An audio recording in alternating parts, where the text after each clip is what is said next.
If I could turn back time, I would change everything, but it's too late now. My name is Maria Rodriguez. I'm 37 years old, and I live in Phoenix, Arizona. Today I want to tell you the most painful story of my life, a story that haunts me every day and that I hope will serve as a warning to other families. It's the story of how I lost my mother, not to a terminal illness, although she had that too, but to something much more devastating, my own religious fanaticism. For years I've carried this weight, this guilt that eats me from the inside. I've wanted to tell this story 1,000 times, but I always lacked the courage. Today, barely a year and 9 months after her death, I feel it's my duty to share this experience. Maybe someone going through something similar can reflect before it's too late. My mother's name was Elena Rodriguez. She was 62 when she died. She was a strong woman, with a determined character, Catholic her whole life. One of those people who never bends their principles, but who also had an enormous heart. She worked her entire life as a nurse at Phoenix Children's Hospital, caring for others with a dedication that I now understand was her true calling. We always had a close relationship. After my father died when I was 25, she and I became inseparable. She was my confidant, my support, my best friend. We talked every day, shared everything. I never thought anything could separate us, much less something related to faith, because we were both believers. But then came 2021, and with it, the beginning of the end of our relationship. Everything started so innocently that I didn't even realize when exactly I began to change. It was March 2021. We were in the middle of the pandemic. I was working from home as a freelance graphic designer, and the loneliness of confinement was weighing heavily on me. One day, while walking through the park near my house in Tempe, I ran into Carmen, an old high school classmate. Carmen had changed a lot. She had a serenity, a peace in her face that caught my attention. We talked for a while, and she told me she had found the truth through Jehovah's Witnesses. She spoke about how her life had changed, how she had found answers to questions she'd been asking for years. I won't lie, it intrigued me. At that point in my life, I felt lost, without clear direction. My father's death years earlier still hurt, and the pandemic had intensified that feeling of existential emptiness we all sometimes experience. When Carmen proposed studying the Bible with her, I accepted without hesitation. The first sessions were fascinating. Jehovah's Witnesses have a very structured methodology for teaching their doctrines. Everything seemed to make sense. Every question had an answer. I remember the feeling of discovery, of accessing knowledge that the rest of the world didn't know. It was intoxicating. My mother, at first, didn't give it much importance. "Well, Mija, if that does you good and brings you closer to God, go ahead," she would tell me. Elena had always been tolerant of others' beliefs, even though she was very firm in her own. She had been Catholic all her life, went to Mass every Sunday, prayed the rosary, had her saint images. It was her way of connecting with the divine, and it worked for her. But I was beginning to see things very differently. In my studies with the Witnesses, I learned that the Catholic religion was in error, that images were idolatry, that many Christian traditions had pagan origins. And not only that, I learned I had the obligation, as a true Christian, to share these truths with others, especially with my family. At first, they were subtle comments. When I saw my mother praying the rosary, I would say things like, "Mom, do you know Jesus never taught us to pray the rosary? He said not to use vain repetitions in our prayers." She would look at me with a mixture of surprise and patience, and usually change the subject. But I wouldn't stop. It was as if I had a mission. During family meals, I would take advantage of any opportunity to introduce topics related to my new beliefs. If someone mentioned a saint, I would explain why intercession of saints had no biblical basis. If they talked about the Trinity, I would explain why that doctrine was confusing and unbiblical. My mother began to show signs of annoyance. "Maria," she would tell me, "I respect your new faith, but don't try to change mine. I've been Catholic all my life and it's served me well." But I was convinced I was right, that I had the absolute truth, and that it was my duty to save my own mother from the deception she was living in. By mid-2021, our conversations had become tense. I would arrive at her house with Jehovah's Witness publications, trying to show her evidence of why her religion was wrong. She, who had always been patient with me, began to lose her composure. "Maria, this has to stop," she told me one day after I had tried to explain why celebrating Christmas had pagan origins. "I'm not going to allow you to come to my house to disrespect me and attack my beliefs. If you want to have your religion, perfect, but leave mine alone."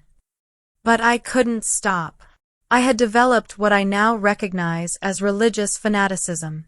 I was so convinced of having the truth that I couldn't tolerate my own mother, the most important person in my life, living in error. In my distorted mind, attacking her beliefs was an act of love, trying to save her. The arguments became more and more frequent and intense. My mother, who had spent her whole life helping others as a nurse, who had raised 3 children practically alone after being widowed, who had been an example of kindness and service, had suddenly become for me someone who needed to be saved by her own daughter. The breaking point came in December 2021. It was December 23rd, and my mother was preparing Christmas Eve dinner. The house smelled of roast lamb and Christmas cookies. She had put up the nativity scene she assembled every year since I could remember, the same one we had put together since I was a little girl. I arrived at her house that afternoon and, seeing the nativity scene, I couldn't contain myself. "Mom, why do you insist on celebrating pagan traditions? Christmas isn't really Jesus' birthday, it's an adaptation of Roman festivals. And these idols," I said, pointing to the nativity figures, "are exactly what the Bible condemns." My mother turned toward me. In her eyes I saw something I had never seen before, a mixture of pain, disappointment, and fury. "That's enough, Maria," she said with a voice trembling with contained emotion. "That's enough. This is my house, these are my traditions, this is my faith. If you can't respect them, then you don't need to be here." "But Mom," I insisted, "I just want you to understand the truth. I just want to save you. You can't keep living in lies." Those were the words that shattered everything. My mother, that strong woman who had endured so many things in life, broke. "Save me? Save me from what, Maria? From a faith that has sustained me for 62 years? From a religion that taught me to love, to serve, to forgive? You, my own daughter, think I need to be saved from the faith that helped me raise you?" Tears ran down her cheeks, but she continued, "I've spent my life caring for the sick, consoling families, helping whoever needed it. I did it because my Catholic faith taught me that was right. And now you come, my own daughter, to tell me that all of that is a lie, that I've lived deceived. I can't take any more, Maria. I can't take any more." I should have realized in that moment what I was doing. I should have seen the pain I was causing the person I loved most in the world. But fanaticism is blind. Instead of hugging her and asking for forgiveness, I stood firm in my position. "Mom, I know it's hard to accept the truth, but it's necessary. I can't pretend it's okay when I see you're in error. If you really love me, at least consider studying the Bible with me." My mother dried her tears and looked at me with a determination I had never seen in her. "Maria Rodriguez," she said, using my full name like when I was a child and had done something very bad, "get out of my house. And don't come back until you can respect your mother and her beliefs." "But, Mom," I said, "leave.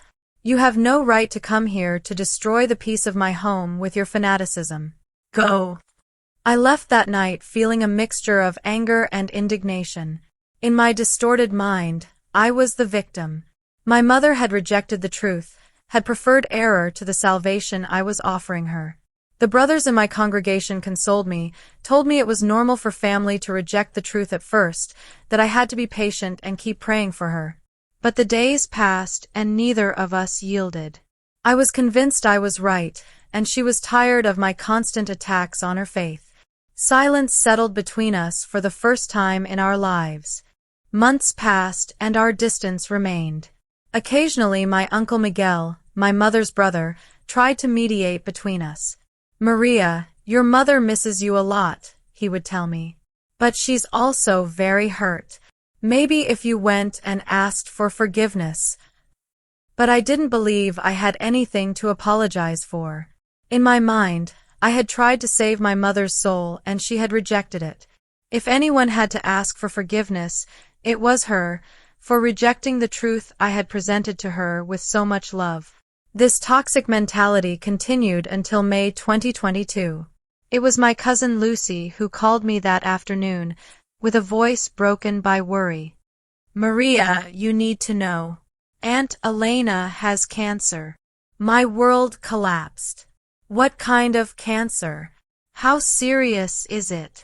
I asked while feeling my legs shake. "Ovarian cancer," Lucy responded. "The doctors say it's advanced stage. She's already started chemotherapy, but, Maria, she needs her family's support. She needs her daughter."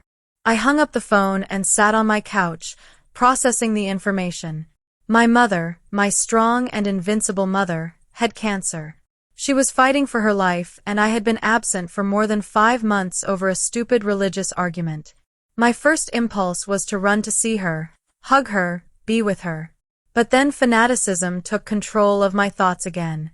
The brothers in the congregation had taught me that Jehovah allowed trials to bring people closer to the truth. Maybe this illness was exactly what my mother needed to open her heart to the truth. I decided to call her. It was one of the most painful conversations of my life, although at that moment I didn't fully realize how cruel I was being. "Hi, Mom," I said when she answered the phone. Her voice sounded weak, tired. "Maria, my girl." I could hear the emotion in her voice, the joy of hearing me after so long. "Lucy told me about the cancer." "I'm so sorry, Mom." "Thank you, daughter. It's been difficult, but I have faith that God knows what He's doing." And then, instead of offering my unconditional support, instead of telling her I would be with her no matter what, I said something that now deeply embarrasses me. "Mom, maybe this is a sign. Maybe God is allowing this trial so you'll open your heart to the truth. If you studied the Bible with me, if you really knew Jehovah, He could bless you with healing." The silence on the other end of the line was deafening. When she finally spoke, her voice was cold, distant. "Maria, I'm sick, fighting for my life, and all you can think to tell me is that this is my religion's fault. I can't believe you're being so cruel." "Mom, it's not cruelty, it's love. I want you to have the real hope that only comes from knowing Jehovah." "Maria, don't call anymore. I can't deal with your fanaticism right now. I need peace, I need my family's love, not more attacks on my beliefs." And she hung up. I was left holding the phone, feeling confused and hurt. In the congregation they told me my mother was being proud, that her heart was hardened, that I should keep praying for her but not insist. "Some people need to hit rock bottom before accepting the truth," they told me. The following months were silent torture. Through other relatives, I learned about the progress of my mother's illness. Sometimes she improved a little, other days she got worse. Chemotherapy had her very weak, she had lost her hair, had lost a lot of weight. Several times I was about to go see her, to put aside our religious differences and simply be her daughter.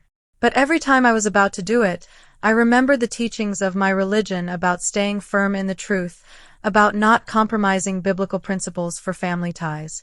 There were verses I constantly quoted to justify my behavior. "Anyone who loves their father or mother more than me is not worthy of me," Jesus said according to Matthew 10 verse 37. I interpreted this as meaning I should put my loyalty to Jehovah above my love for my mother, without understanding that I was completely twisting the message of love that Jesus taught. I also clung to the words of Luke 14 verse 26. "If anyone comes to me and does not hate father and mother, wife and children, brothers and sisters, yes, even their own life, such a person cannot be my disciple." In my fanatical mind, this justified my coldness toward my sick mother. But the reality was that my mother wasn't asking me to abandon my faith. She was only asking me to stop attacking hers. The difference was enormous, but I couldn't see it. Throughout 2022, while my mother fought cancer, I maintained my distance. Occasionally, I asked about her through other relatives, but I never contacted her directly. In my heart there was love, worry, desire to be with her, but fanaticism was stronger. I especially remember her birthday in September 2022. Lucy called to tell me they had organized a small celebration in the hospital where she was admitted that week. She asked about you, she told me. She said it was the first birthday in her life she spent without talking to you. Those words hurt me deeply, but I still didn't go. Jehovah's Witnesses don't celebrate birthdays because they consider them to have pagan origins. If I had gone to celebrate my mother's birthday, I would have been compromising my religious principles. The irony was that my mother was dying and I was more worried about maintaining consistency with a religious doctrine than being with her in her most difficult moments. The Christmas holidays of 2022 were especially hard. It was the second consecutive year I wasn't spending them with my mother. I knew she was alone in her house, recovering from a particularly hard chemotherapy session. My Uncle Miguel and other relatives accompanied her, but I, her daughter, was notably absent. Lucy told me later that my mother had put up the same nativity scene as always, the one that had caused our last fight. She said she put it up with the hope that someday her daughter would come home, she told me. But I interpreted this as stubbornness, as a refusal to accept the truth about pagan traditions. Fanaticism had created armor around my heart. Every natural impulse of love toward my mother was blocked by rigid doctrines and extremist interpretations of sacred texts. I had lost the ability to distinguish between having faith and being fanatical, between maintaining my beliefs and attacking those of others. The year 2023 began with encouraging news about my mother's health. The doctors had said the tumor had significantly reduced in size and that she had responded well to treatment. Lucy told me that Mom was more animated, that she had returned to cooking, that she had even gone back to work part-time at the hospital. For a moment, I thought maybe this improvement was a sign that Jehovah was preparing my mother's heart to receive the truth. I even considered contacting her, but the brothers in the congregation advised me to wait for her to take the first step. If Jehovah is working on her heart, she'll seek you out, they told me. But my mother never sought me out. And I, clinging to my pride and fanaticism, never sought her out either. Months passed. I learned about her life through third parties, that she had returned to her routine of going to Mass on Sundays, that she had resumed her activities at the parish, that she had organized a clothing drive for needy families. She was the same woman as always, generous, helpful, full of love for others. But I remained convinced she was spiritually blind. In August 2023, things began to change. Lucy called me worried. "Maria, Aunt Elena has been very tired lately. The doctors say the cancer has returned, and this time it's more aggressive." I felt like I'd been punched in the stomach. "How serious is it?" I asked. "Serious, Maria. Very serious. The doctors are being honest. They say she might have only months. She's starting a stronger treatment, but I think you should go see her." This time the impulse to go see her was almost irresistible. My mother was dying and I had lost a year and a half of her life over a stupid religious fight. But then, once again, fanaticism intervened. If she's really dying, I thought, then it's more important than ever that she accept the truth. If she dies without knowing Jehovah, she won't have hope of resurrection. Instead of going to hug her, to ask for forgiveness, to be with her, I decided to write her a letter. A long letter where I explained Jehovah's Witness doctrines about death, resurrection, the earthly paradise. I told her that if she accepted the truth, she could have the hope of living forever in a paradisiacal earth. I never received a response to that letter. September and October 2023 were months of constant anguish. I knew my mother was getting worse, but my pride and fanaticism prevented me from going to see her. Every day I woke up thinking about her, worrying about her, but every day I also found excuses not to act. "She knows where to find me," I told myself. If she really needs me, she can call me. It was twisted logic, because I knew perfectly well that my mother was too proud to call me after everything that had happened. But I clung to that excuse to avoid facing the reality of what I was losing. In November, Lucy told me my mother had been hospitalized. She's very bad, Maria. The doctors say it's days, maybe weeks. Please, go see her.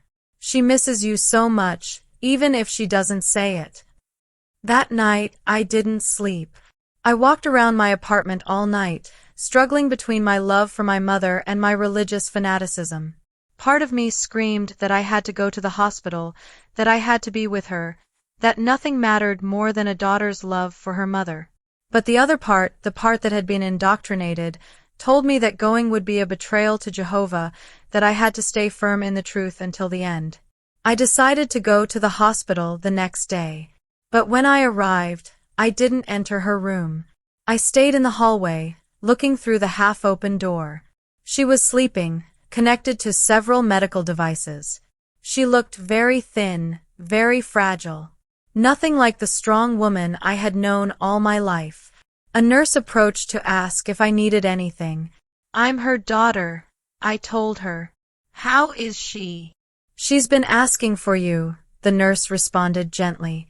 "She says your name when she has nightmares. Why don't you go in to see her?" I didn't know how to respond. I stood there paralyzed by my own internal contradictions. Finally, I left without going in.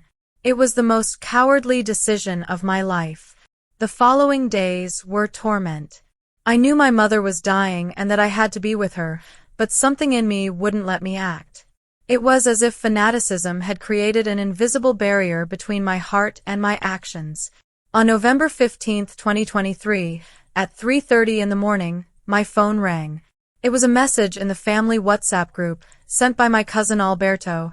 "Aunt Elena died early this morning. Rest in peace." I read that message once, twice, 3 times before my mind could fully process it. Aunt Elena died early this morning.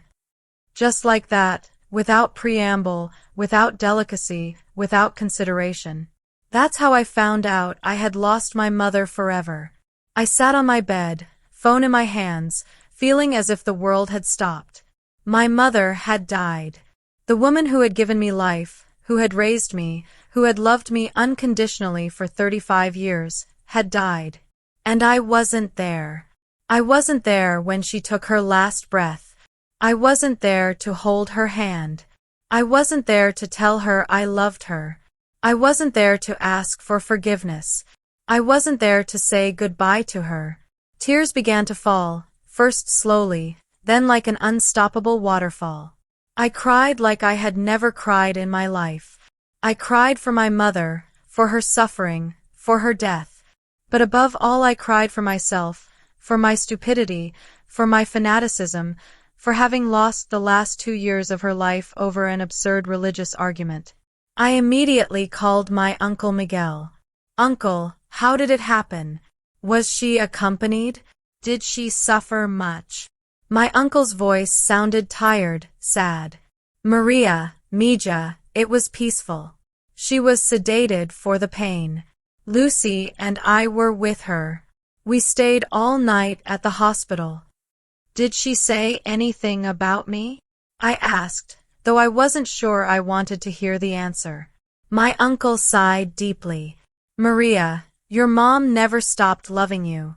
Until the end, she asked about you. The day before she died, she told me, 'Miguel, I know my Maria is angry with me, but I hope that when I'm gone, she can forgive me for not accepting her religion. I just wanted her to know that I always loved her more than my own life.'" Those words were like daggers in my heart. My mother, in her last days, believed I was angry with her. She believed she had to ask me for forgiveness. She believed the problem was that she hadn't accepted my religion, when the reality was completely opposite. I was the one who had been attacking her beliefs. I was the one who had broken our relationship. I was the one who had to ask for forgiveness. "Uncle, I was never angry with her. I was confused, fanatical. I thought I was doing the right thing, that I was helping her find the truth.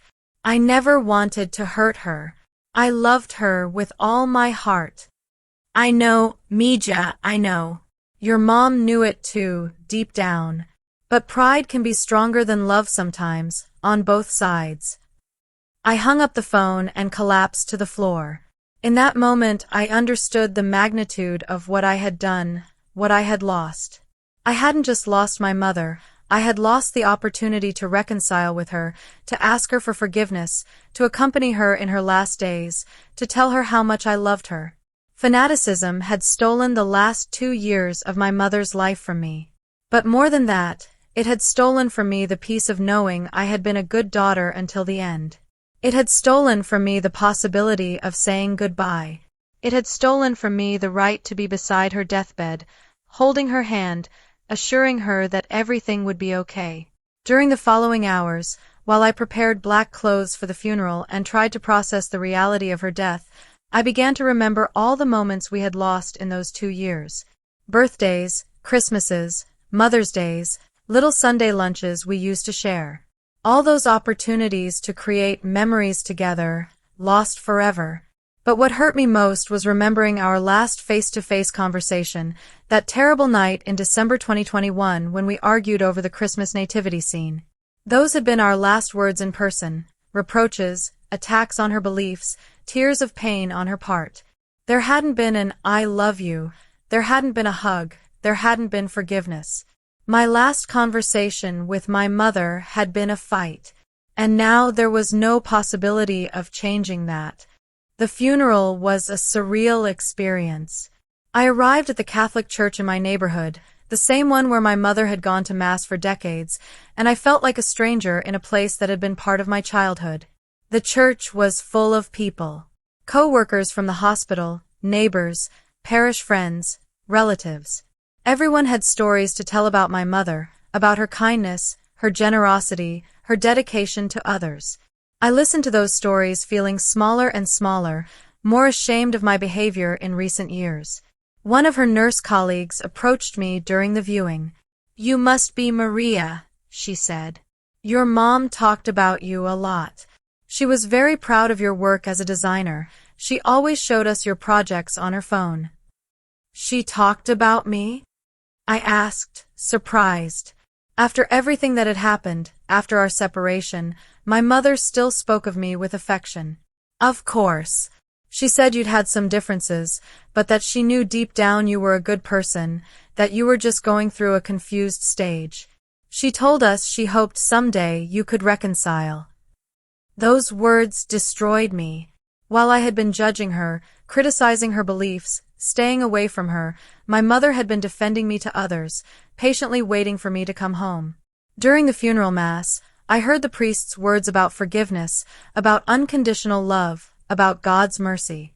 Ironically, those Catholic words that I had rejected as false for 2 years now resonated in my heart with a profound truth I hadn't wanted to see. Elena was a woman of faith, the priest said in his homily.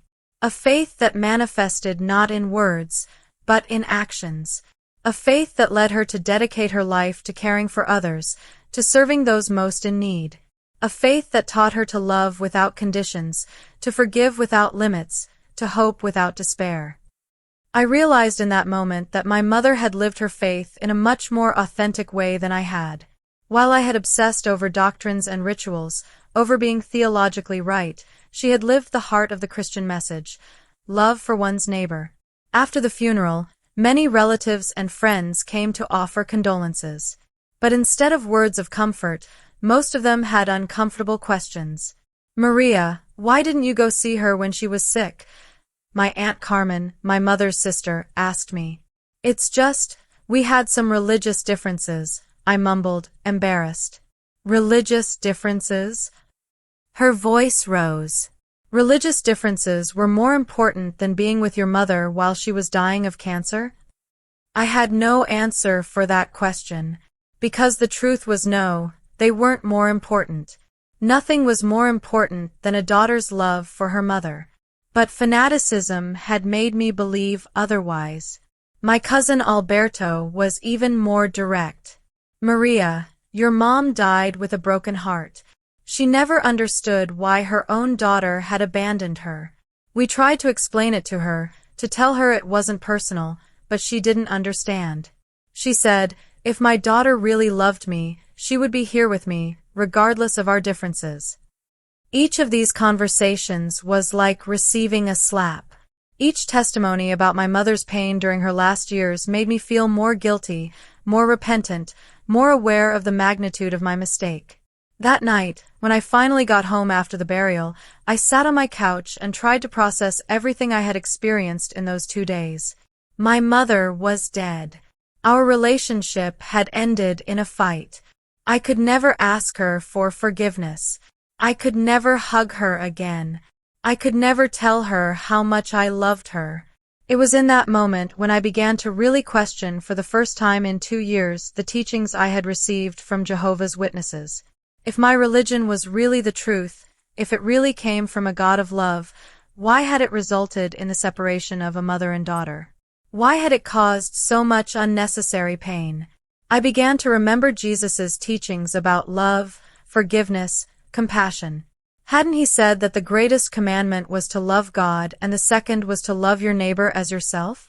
Hadn't he said that by the love we had for one another we would be recognized as his disciples? What kind of love had I shown my mother in her last years? What kind of Christian witness had I given by constantly attacking her beliefs, by abandoning her during her illness, by not being present in her most difficult moments? That night marked the beginning of a long process of reflection and repentance that continues to this day. Barely a year and 9 months have passed since my mother's death.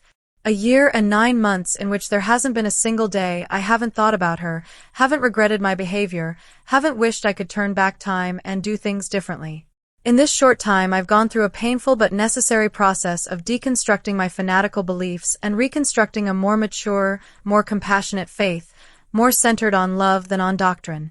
I stopped attending Jehovah's Witness meetings approximately 3 months after my mother's death. It wasn't an easy decision, because I had built my entire identity around that religion. My friends, my routine, my belief system, everything revolved around the congregation. But every time I heard teachings about staying separate from the world, about not compromising the truth for family ties, about the importance of loyalty to the organization above all else, I remembered the pain in my mother's eyes that last night we argued. I remembered her broken voice telling me she couldn't believe I was being so cruel. I remembered my uncle's words about how she had died believing she needed to ask me for forgiveness. I began studying the Bible on my own, without Jehovah's Witness publications, without their rigid and extremist interpretations. I discovered a very different message from what they had taught me. I discovered a Jesus who ate with sinners, who treated gently those who had different beliefs, who rebuked religious fanatics more harshly than common sinners. I remembered the story of the Pharisee and the tax collector, where Jesus condemned the religious man who believed himself superior and praised the humble sinner who recognized his errors. I realized I had been like that Pharisee, convinced of my spiritual superiority, blind to my own moral failures. I also began psychological therapy to deal with my guilt and my grieving process. My therapist helped me understand how mind control groups function, how fanaticism can distort even well-intentioned people, how fear and guilt can be used to manipulate behaviors. I understood that I had been a victim of indoctrination, but that didn't absolve me of responsibility for my actions. I had chosen to attack my mother's beliefs. I had chosen to stay away from her during her illness. I had chosen my religious pride over my filial love. One of the most painful aspects of my reflection process has been truly understanding who my mother was as a person of faith. For years I had seen her as someone spiritually inferior, someone who needed to be saved by her own daughter. But the reality was very different. My mother had lived her Catholic faith in an authentic and transformative way. Her work as a nurse wasn't just a job for her, it was a vocation, a way of serving God by caring for the sick and needy. Every day of her working life had been an act of Christian love. Her activities at the parish, from organizing clothing drives to visiting lonely elderly people, were genuine manifestations of her faith in action. Her refusal to give up Christmas didn't come from ignorance or paganism, as I had believed, but from a deeply meaningful family tradition that connected her faith with love for family. Even her resistance to my attempts to convert her hadn't been spiritual stubbornness, but the wisdom of a mature woman who knew how to distinguish between authentic faith and destructive fanaticism. She had seen what my new religion was doing to me. It was making me intolerant, critical, separated from my family. Her resistance had been an attempt to protect me from that negative transformation. In these less than 2 years, I've also had to face the fact that my behavior not only damaged my relationship with my mother, but also deeply affected other members of my family. My Uncle Miguel confessed to me last year that my mother cried every night during her last months, wondering what she had done wrong as a mother for me to reject her that way. She blamed herself, he told me. She said maybe she had failed to give you a good spiritual foundation, that's why you had sought another religion. She never understood that the problem wasn't her faith or yours, but the fanaticism they had taught you. Those words devastated me. My mother had spent her last years not only dealing with cancer, but also with the emotional pain of believing she had failed as a mother. Fanaticism hadn't just stolen time with her from me, it had stolen from her the peace of mind in her most vulnerable moments. I've also reflected a lot about lost opportunities. In those 2 years we were separated, my mother celebrated 2 birthdays alone, spent 2 Christmases wondering where her daughter was, faced 2 devastating medical diagnoses without support from the person she loved most in the world. There were so many conversations we never had, so many memories we never created, so much love we never expressed. Now, when I see mothers and daughters sharing time together, I feel a stab of pain for everything we lost. But perhaps the most painful thing of all is understanding that my mother never stopped loving me, never stopped waiting for my return, never stopped defending my name to others, even when I had abandoned her in her moment of greatest need. Her love had been unconditional, as a mother's love should be. Mine had been conditional, dependent on her accepting my religious beliefs. In this short time, I visited her grave every month. I always bring her flowers and talk to her as if she could hear me. I ask for forgiveness over and over again. I tell her how much I love her, how much I miss her. I tell her about my process of change, about how I've learned to distinguish between faith and fanaticism. But I'll never be able to hear her response. I'll never be able to receive her forgiveness directly. I'll never be able to hug her and feel that everything is okay between us. The wound is still very fresh. Barely less than 2 years have passed, and there are days when the pain is so intense I feel like I can't breathe. There are nights when I wake up thinking I'm going to call her in the morning, only to remember with devastation that she's no longer there. The story I've shared with you isn't just the story of a mother who died. It's the story of the terrible price that religious fanaticism can have on families. It's the story of how good intentions can lead to devastating results when filtered through extremist doctrines.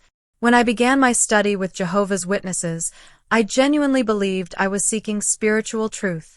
I wanted to have a closer relationship with God. I wanted to better understand the Bible. I wanted to live a more meaningful life. These are all noble and legitimate aspirations. The problem wasn't seeking spirituality. The problem was allowing a religious group to define that spirituality in such a rigid and exclusive way that there was no room for love, compassion, or respect toward those who had different beliefs. Fanaticism taught me that being doctrinally right was more important than maintaining loving relationships.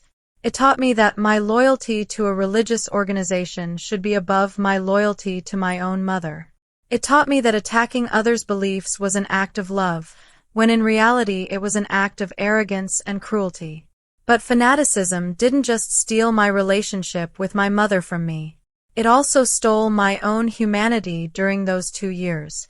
I became someone I wouldn't have recognized before joining that religion. I lost the ability to feel empathy toward those with different beliefs. I lost the ability to value human relationships above ideologies. I lost the ability to love without conditions. Fanaticism turns people into distorted versions of themselves. It takes their best intentions and perverts them into justifications for the cruelest behavior. It made me believe I was serving God when in reality I was destroying the family He had given me. One of the hardest things to accept in my healing process has been understanding that the teachings I received weren't completely false. There were truths mixed with lies, authentic biblical principles mixed with extremist interpretations. This mixture makes fanaticism particularly dangerous because it's harder to recognize and harder to reject. For example, it's true that we should put our loyalty to God above everything. But this doesn't mean we should attack others' beliefs or abandon our loved ones when they need us most. It's true that we should share our beliefs with others. But this doesn't mean we should be intolerant with those who don't accept them or make proselytizing a condition for maintaining family relationships. Fanaticism takes spiritual truths and carries them to destructive extremes.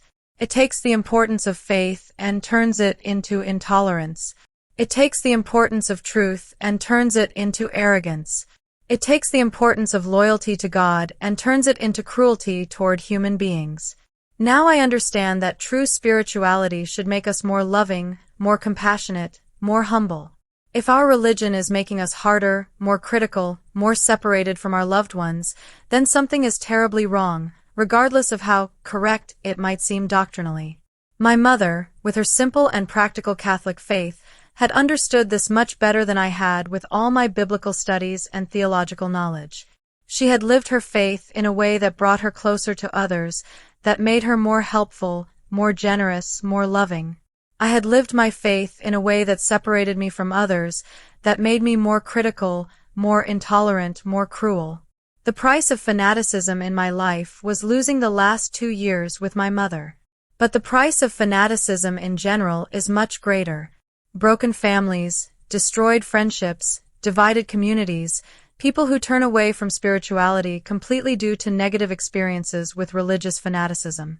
Every time I see news about religious conflicts, about families divided by differences in faith, about people who use religion as justification for hate or violence, my soul aches because I know how easy it is to fall into that trap. I know how convincing fanatical arguments can be when one is vulnerable and seeking answers. The last months haven't been just about repentance and pain. They've also been about searching, growing, attempting to find some kind of redemption for my past mistakes. One of the first things I did after leaving Jehovah's Witnesses was to look for ways to honor my mother's memory. I began doing volunteer work at the same hospital where she had worked for so many years. Every Saturday morning, I go to the oncology area and spend time with patients who don't have family nearby, reading to them, talking with them, simply being present. It's my way of continuing my mother's legacy of service. Every time I hold the hand of a scared patient, every time I listen to someone talk about their fears facing illness, I feel like I'm honoring the vocation my mother lived for decades. Cancer patients have taught me a lot about the importance of unconditional love during difficult times. I've seen families reunite in the face of approaching death, who have put aside differences that previously seemed insurmountable. I've seen the healing power of forgiveness, even when it comes in the last moments.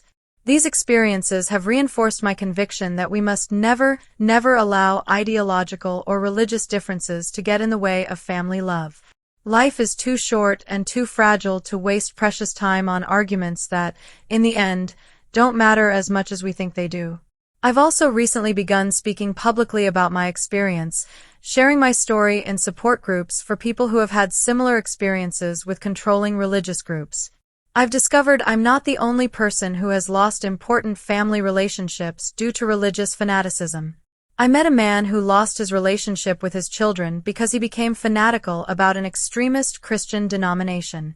I met a woman who lost her husband because he joined a group that taught him she was a negative influence in his spiritual life. I met parents who lost their adult children and adult children who lost their parents, all for reasons similar to mine. These conversations have helped me understand that religious fanaticism is a much broader problem than I had imagined. It's not exclusive to any particular religion. It can manifest in any belief system when taken to extremes. Sharing my story has been therapeutic for me, but I hope it's also been useful for others going through similar situations. If my experience can help a single person reflect before allowing fanaticism to destroy their family relationships, then something good will have come from my personal tragedy. One of the hardest things to accept has been the fact that I can never completely repair the damage I caused. I can't bring my mother back to life. I can't recover those 2 lost years. I can't change the fact that she died believing she needed to ask me for forgiveness when in reality it was the other way around. But what I can do is live the rest of my life in a way that honors her memory. I can be the daughter she always believed I was deep down, even when my behavior had convinced her otherwise. I can treat others with the kind of unconditional love she showed me throughout my life, even when I didn't deserve it. I've learned that true forgiveness, both what we give and what we receive, doesn't always require the physical presence of the person involved. Although my mother can't tell me verbally that she forgives me, I can feel her forgiveness in the moments of peace I find when I do volunteer work in her honor, when I treat others with the gentleness she modeled, when I live my life in a way that reflects the values she truly represented. If there's something I hope others can learn from my story, it's the importance of distinguishing between authentic faith and destructive fanaticism. True faith should bring us closer to other human beings, not push us away. It should make us more compassionate, not more critical. It should inspire us to love more deeply, not to judge more harshly. Any belief system that asks us to sacrifice family love on the altar of doctrinal correctness is a system that has lost its way. Any religion that teaches us to see our loved ones as spiritual enemies simply because they have different beliefs is a religion that has betrayed the heart of the divine message.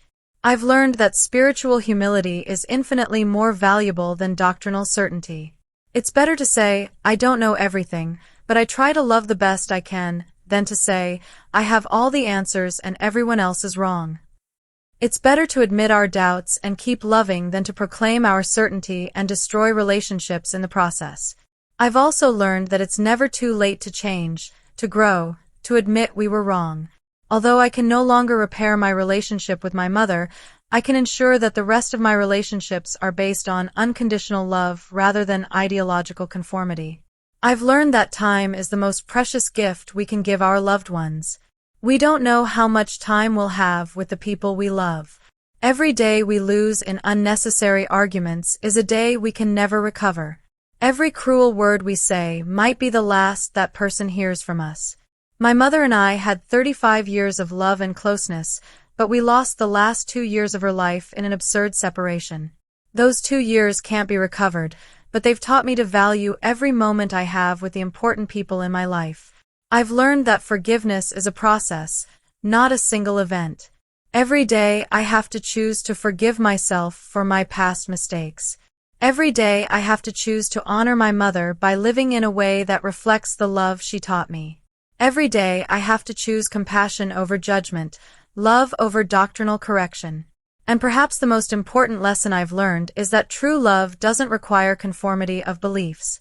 My mother loved me deeply even when I adopted a religion that attacked everything she believed. Her love for me never depended on me being Catholic or agreeing with her theological views. That kind of unconditional love is the closest we can come to understanding divine love.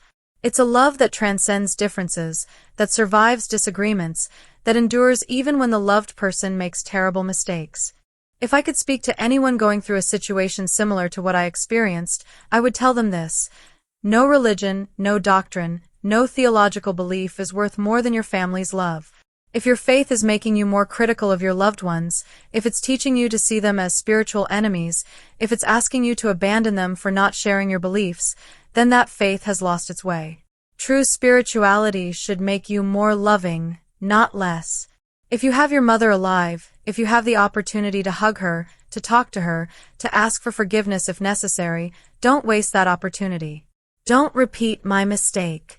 Don't let pride, fanaticism, or stubbornness steal precious time with the person who gave you life.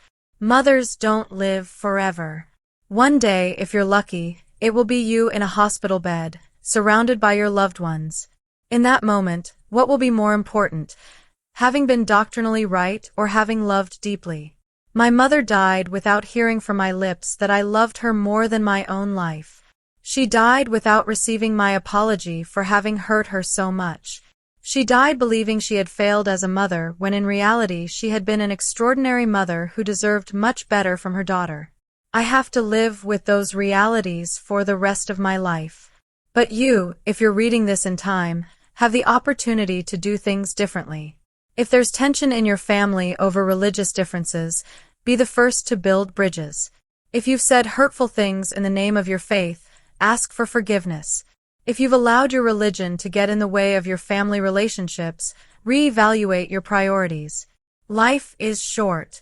Love is rare and precious. Opportunities to be with our loved ones are limited. Don't waste those opportunities on arguments that, in the end, matter much less than we think. My name is Maria Rodriguez. I lost my mother to religious fanaticism, and it's the biggest regret of my life. But if my story can help a single person avoid the same mistake, then something beautiful will have emerged from my personal tragedy. If your mother is alive, call her. Tell her you love her. Ask for forgiveness if necessary. Embrace the differences you might have and focus on the love that unites you. Don't let another day pass without her knowing how important she is to you. Because one day it will be too late, and regret is a very heavy burden to carry. In memory of Elena Rodriguez, 1961 to 2023, a woman of authentic faith who never stopped loving.